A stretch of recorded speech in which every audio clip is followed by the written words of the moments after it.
Hello everyone, welcome to tie study with Saina.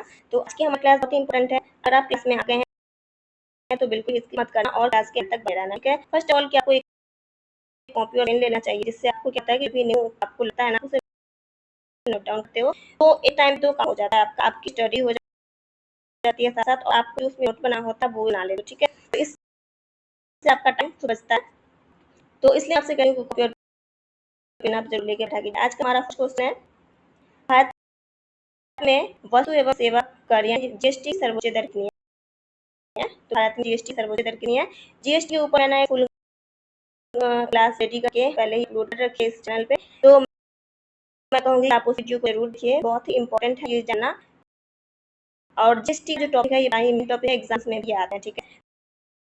तो GST को zero से लेकर एडवांस तक तरीके से हमें समझना है, और इतने इजी वे में मैंने आपको समझाया है। मैं कहूँगी कि ये आपको ये क्लास देनी ही चाहिए, ठीक है।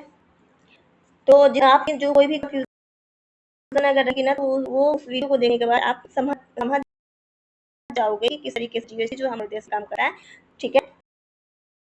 तो वो उस पर फुल वीडियो बना के रखी हुई है, देखना आप। तो सर्वोच्च दर कितना है। राइट आंसर का क्या होगा, राइट आंसर का ऑप्शन बी 28%। नेक्स्ट क्वेश्चन है, किस राज्य का राज्यपाल किसके प्रधान जो है पद धारण करते हैं, यानी इसके द्वारा जो है अपने पद को ग्रहण करते हैं, सब लेते हैं, ठीक है। तो कौन है, तो वो राइट आंसर हो जाएगा आपका ऑप्शन बी, भारत के राष्ट्रपति के द्वारा। किसी भी राज्य का राज्यपाल है ना, वो भारत के राष्ट्रपति के द्वारा ही शपथ लेते हैं और अपने पद को ग्रहण करते हैं, ठीक है। नेक्स्ट क्वेश्चन, नकटी पक्षी अभ्यारण्य बिहार किस जिले में है। तो ये राइट आंसर हो जाएगा आपका ऑप्शन बी, जमुई में, ठीक है। जमुई जिले में है। इसकी स्थापना हुई थी, तो ये स्थापना हुई थी 1987 में। जमुई जिला में एक और डैम है, कौन सा है वो, नागी डैम। नागी डैम है। और वन्य जीव संरक्षण अधिनियम 1972 और धारा कौन सी, धारा 18।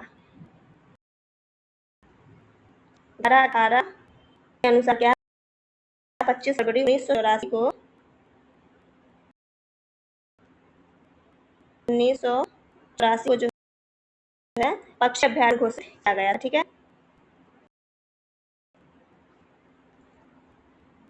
अगला क्वेश्चन है, बिहार विधानसभा के प्रथम उपाध्यक्ष जो है वो कौन थे। तो प्रथम उपाध्यक्ष कौन थे, अगर आपको आंसर आता है तो आप कमेंट करना। बिहार विधानसभा के प्रथम उपाध्यक्ष कौन थे, श्री अब्दुल बारी थे। तो ये राइट आंसर आपका ऑप्शन भी है, राइट आंसर आपका ऑप्शन भी। ये मतलब उपाध्यक्ष बने तो 22 जुलाई 1937 को संगठन हुआ था, तो उसमें जो है ये श्री अब्दुल बारी जो है अध्यक्ष बने थे, ठीक है। तो ये प्रथम थे। तो द्वितीय कौन थे, तो द्वितीय जो है द्वितीय श्री देव चंद सिंह जी थे उपाध्यक्ष, और श्री रामदयालु सिंह जो बिहार सभा के प्रथम अध्यक्ष थे। ये प्रथम अध्यक्ष की बात हो रही है, प्रथम अध्यक्ष कौन, श्री रामदयालु सिंह, राम दयालु सिंह, ठीक है। ये भारत के प्रथम अध्यक्ष थे। ये हो रही है बात आजादी से पहले की, ये आजादी से पहले थे। आजाद होने से पहले भी जो है बिहार में विधानसभा संगठन हुआ था, उसमें जो है इनको ये पद मिला था, क्या। और आजादी की बात करें कि आजादी के बाद प्रथम जो है अध्यक्ष कौन थे, तो वो श्री, नोट कर लेना, श्री विंदेश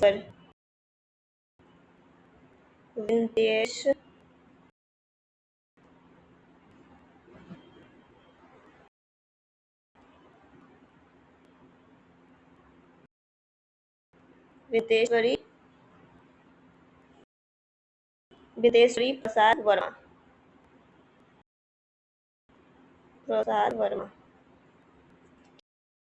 ठीक है। तो ये जो है ना आजादी के बाद के प्रथम अध्यक्ष है।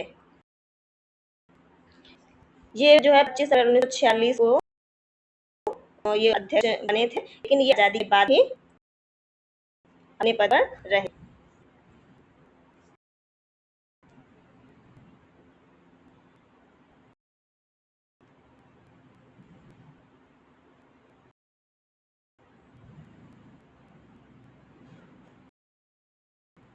नेक्स्ट क्वेश्चन है, क्रांतिकारी संगठन आजाद दास्तां का गठन निम्न में से किसके द्वारा किया गया था? आजाद दास्तां का जो गठन है इसके द्वारा किया गया था। राइट आंसर आपका ऑप्शन ए है, जयप्रकाश नारायण द्वारा। इन्होंने आजाद दास्तां का गठन किया था। किस वजह से हुआ ये गठन? जब भारत छोड़ो आंदोलन के दौरान जो है ना जयप्रकाश नारायण को अंग्रेजों ने क्या किया था, गिरफ्तार कर लिया था और इनको कहाँ रखा गया था? तो हजारीबाग जेल में इनको रख दिया गया था। तो 9 नवंबर 1942 को जो है 9 नवंबर 1942 को जयप्रकाश नारायण जी जो हजारीबाग जेल से हुए अपने साथियों के साथ भागने में वो सफल हो गए। ठीक है। तो जब वहां से भाग निकले तो जेल से भागने के बाद जो उन्होंने एक संगठन बनाया, तो जिसका नाम उन्होंने क्या रखा? आजाद दास्तां संगठन का नाम रखा और जो है एक नई मतलब गठन बन गई और उस पर जो उन्होंने काम किया। आजाद दास्तां से पहले वो किस पर काम कर रहे थे? तो ये कहे थे कि पहले प्रशिक्षण शिविर की शुरुआत जो है ना सरदार नित्यानंद के निर्देशन में जो है उन्हें किया था। उसके बाद जो है ना उसी में जब उन्होंने क्या अंग्रेजों ने उनको कर लिया, जेल में रखा, फिर वो वहां से भागने कामयाब हुए। उन्होंने एक और संगठन अपना बनाया और संगठन का नाम रखा आजाद दास्तां। नेक्स्ट क्वेश्चन है, निम्नलिखित में कौन सा राष्ट्र जो है बिम्स्टेक संगठन का सदस्य नहीं है? तो इनसे वो कौन सा देश है जो का संगठन इस संगठन का सदस्य नहीं है, बिम्स्टेक संगठन का सदस्य नहीं है?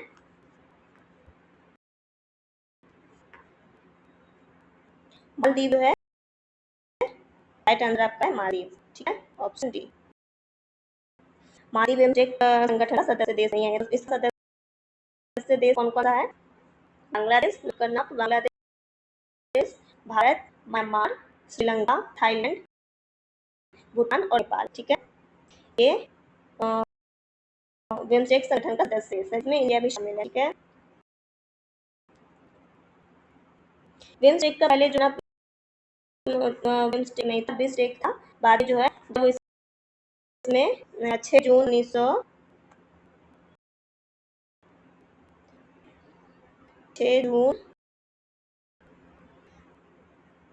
1997 में बैंकॉक घोषणा के माध्यम से जो है ये क्या था अस्तित्व में आया था। ठीक है, 22 दिसंबर 1997 में म्यांमार जब शामिल हुआ, उस होने के बाद इसका नाम क्या पड़ गया था? बिम्स्टेक पड़ गया था। ठीक है,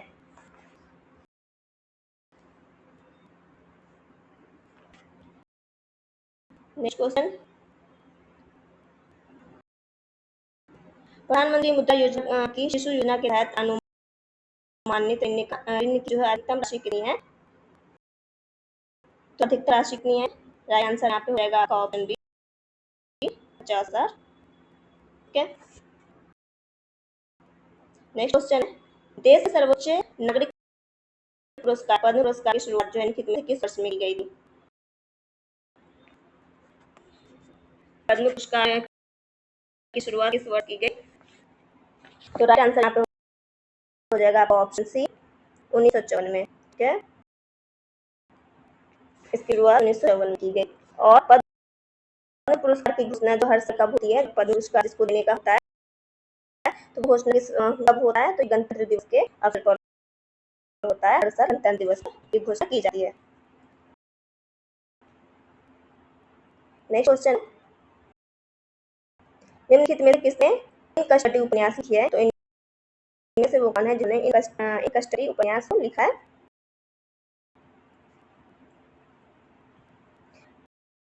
राइट आंसर हो जाएगा यहाँ पे आपका ऑप्शन डी, अनीता देसाई। अनीता देसाई ने इन कष्टी उपन्यास लिखा। अनीता देसाई का और जो है उपन्यास है, पहला उपन्यास कौन सा है?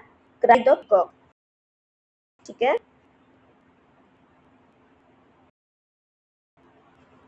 क्राई द पीकॉक,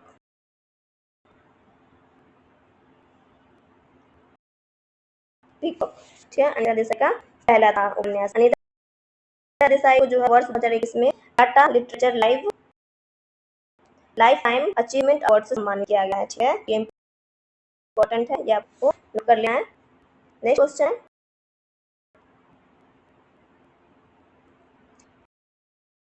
प्रख्यात संगीतकार अरविंद पाल निम्नलिखित में से किस वाद्य यंत्र संबंधित है? तो राइट आंसर यहाँ पे हो जाएगा आपका ऑप्शन ए, सितार, ठीक है। ऑप्शन ए आपका राइट आंसर सितार से संबंधित है। नेक्स्ट क्वेश्चन, निम्नलिखित में से किस राजवंश के शासनकाल को जो है भारतीय इतिहास का स्वर्णकाल कहा जाता है?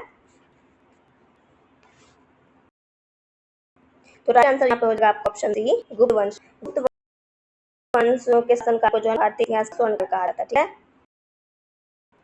गुप्त काल में कला और साहित्य में क्या हुआ, प्रगति हुई थी। ये जो है ना एक के आधार पर उभर निकला था, प्रगति के आधार पर उभरा हमारा देश, तो इसलिए जो है ना इस काल को स्वर्णकाल कहा जाता है।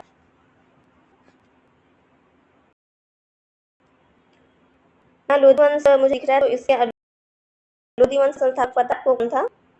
लोधी वंश का संस्थापक कौन था? अगर आंसर आप पता हो तो कमेंट करना आप। लोधी वंश का संस्थापक था बहलोल लोधी,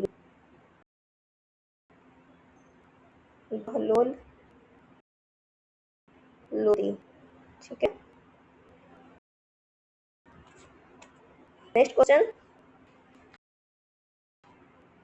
वित्तीय विधेयक को प्रस्तुत करने के लिए कितने दिनों के भीतर संसद द्वारा पारित किया जाना होता है? वित्तीय विधेयक को प्रस्तुत करने के लिए राइट आंसर यहाँ पे आपका ऑप्शन ए हो जाएगा 75, 75 दिन, 75 दिन के भीतर जो है ना पारित करना होता है।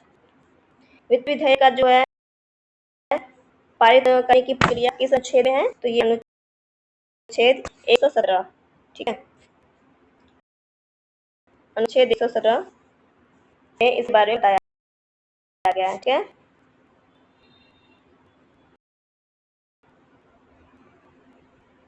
नेक्स्ट क्वेश्चन, 2011 की जनगणना के अनुसार भारत की साक्षरता दर कितनी है? 2011 की जनगणना के अनुसार भारत की साक्षरता दर कितनी है? राइट आंसर यहाँ पे आपका ऑप्शन सी है 76.04%, ठीक है। राइट आंसर आपका ऑप्शन सी। 2011 की जनगणना के अनुसार भारत में जो है पुरुष की साक्षरता दर क्या है? पुरुष साक्षरता दर क्या है? 82.14%, ठीक है। महिला का है 2011 के अनुसार महिला साक्षरता दर 64.46%, ठीक है। सर्वाधिक साक्षरता वाला राज्य कौन सा है? तो वो केरल, केरल है। यहाँ कितना साक्षरता दर 93.91%, ठीक है।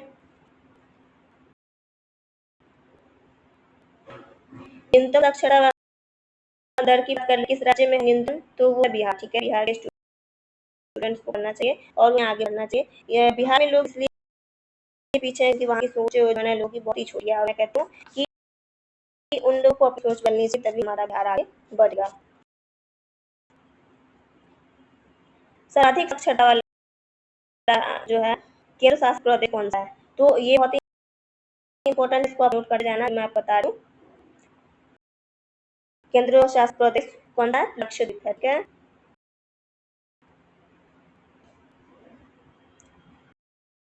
लक्षद्वीप, जहाँ इतना साक्षरता दर क्या है वहाँ का 91%, 91.8%, ठीक है। इसको नोट करना।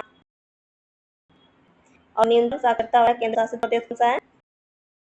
तो वो है दादर और नागर हवेली, दादर व नागर हवेली, या नोट कर। वहाँ की साक्षरता यहाँ है 76. परसेंट। ठीक है, नेक्स्ट क्वेश्चन, कृष्णराज सागर बांध को किस नदी पर बनाया गया है? कृष्णराज सागर बांध को किस नदी पर बनाया गया है? तो राइट आंसर यहाँ पे आपका कौन सा हो जाएगा? ऑप्शन ए, कावेरी नदी पर। कृष्ण सागर बांध जो है ये किस जिले में है? जिले की बात करो तो आप जिला याद रखना है, किस सॉरी किस राज्य है? ये कर्नाटक राज्य में, और जिले की उसी जो है कर्नाटक के मैसूर में। ठीक है, कर्नाटक के मैसूर में। ये कब बनाया गया था बंद? 1932 1932 में बनाया गया था।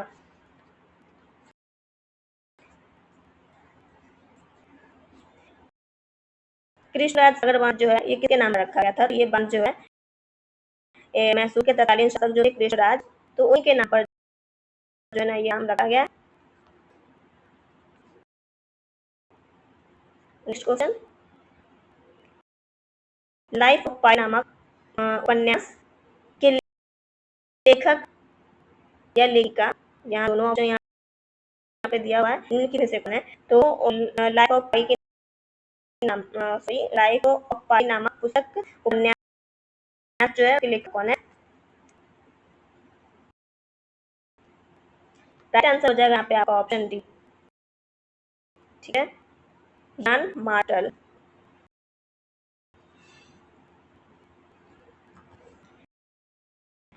ये कब लिखा गया था?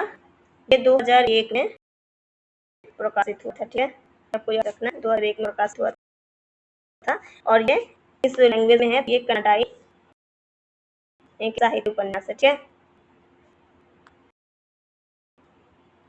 नेक्स्ट क्वेश्चन हमारा, भारत की संप्रभुता, एकता और अखंडता जो है को बनाए रखना और उसकी रक्षा करना ये क्या है? ये हमारा क्या है? मूल अधिकार है, अधिकार है, सेना कर्तव्य है या मौलिक अधिकार है? तो आप मुझे बताओ ये भारत की संप्रभुता, एकता और अखंडता बनाए रखना ये हमारा कौन सा अधिकार है? ये बताओ।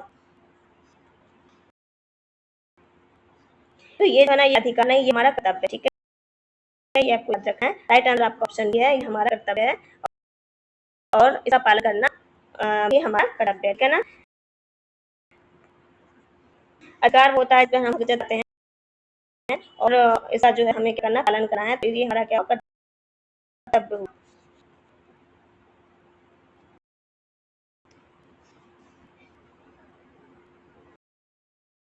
मौलिक कर्तव्य जो है ना ये कर्तव्य मूल संविधान का भाग नहीं था ये। ठीक है, इसे सरदार स्वर्ण सिंह समिति है 1976 के तक जो है इस सिफारिश की गई थी और 42 संविधान संशोधन में इसको जोड़ा गया। ठीक है, तो अब ये संविधान का भाग है, अब ये हमारे संविधान के अंतर्गत आता है। पहले ये नहीं था, जब संविधान बना था उस टाइम पे नहीं था।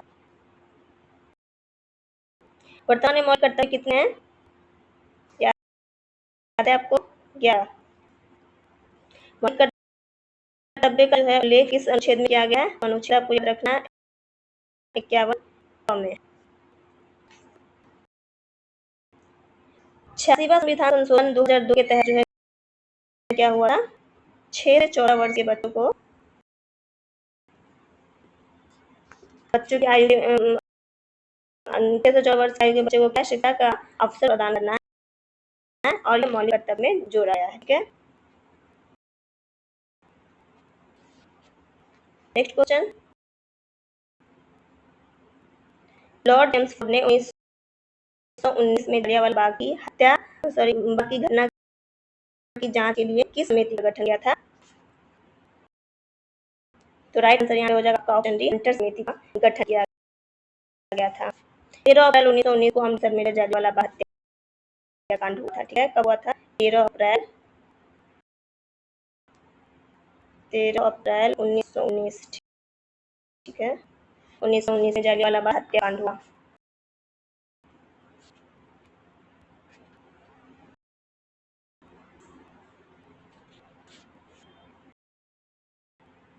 नेक्स्ट क्वेश्चन, पूना निम्नलिखित में से किस देश की मुद्रा था? ये जो ना पहले पूना नाम से था और अब जो है वो अपनी मुद्रा को बदल लिया। पूना निम्नलिखित में किस देश की मुद्रा था।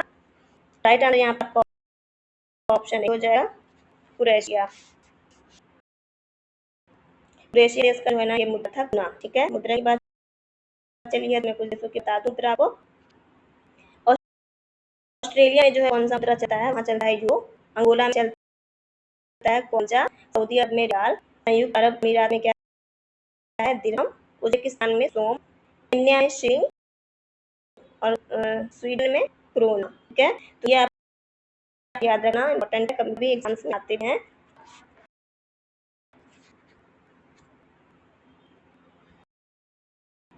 नेक्स्ट क्वेश्चन है हमारा, लॉर्ड कर्जन द्वारा बंगाल विभाजन के निर्णय का वास्तविक कारण किसे माना जाता है।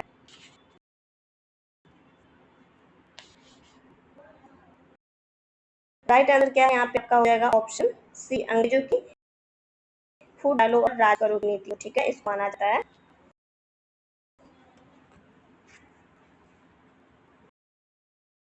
लॉर्ड कर्जन क्या था, 19 जुलाई 1905 में 1905 क्या था, बंगाल विभाजन की घोषणा की थी। ठीक है, 16 अक्टूबर 1905 को जब बंगाल विभाजन ये क्या हुआ, प्रभावी हुआ था। ठीक है, बंगाल विभाजन के बाद क्या था, स्वदेश आंदोलन शुरू हो गया था। बंगाल ब्रिटेन की जो वस्तु का बहिष्कार किया गया था। और उसने किया था सर्वप्रथम कृष्ण कुमार किसने किया था, और मित्र संजीवनी समाचार पत्र के माध्यम से किया था इन्होंने। ठीक है, इनमें से कौन सा जलडमरू रूस और संयुक्त राज्य अमेरिका के एक राज्य के बीच स्थित है। तो यहाँ पे राइट आंसर हो जाएगा आपका ऑप्शन बी, बेरिंग जलडमरू। ये जो है संयुक्त राज्य अमेरिका, रूस और अमेरिका जो है ना राज्य के बीच स्थित है। ठीक है, तो ये आज का हमारा लास्ट क्वेश्चन। जो उम्मीद है अगर क्लास आपको, मुझे उम्मीद है लगी हुई आपको अच्छी क्लास। अगर अच्छी लगे ना तो आप एक लाइक कर देना। चैनल पर फर्स्ट टाइम आए तो चैनल को सब्सक्राइब कर लेना। ठीक है, और भी हमारी वीडियो को जो है ना आप ऐसे वॉच करते रहिए और आप अपना प्यार देते रहिए। ठीक है, अब हम नेक्स्ट वीडियो में मिलते हैं आपसे।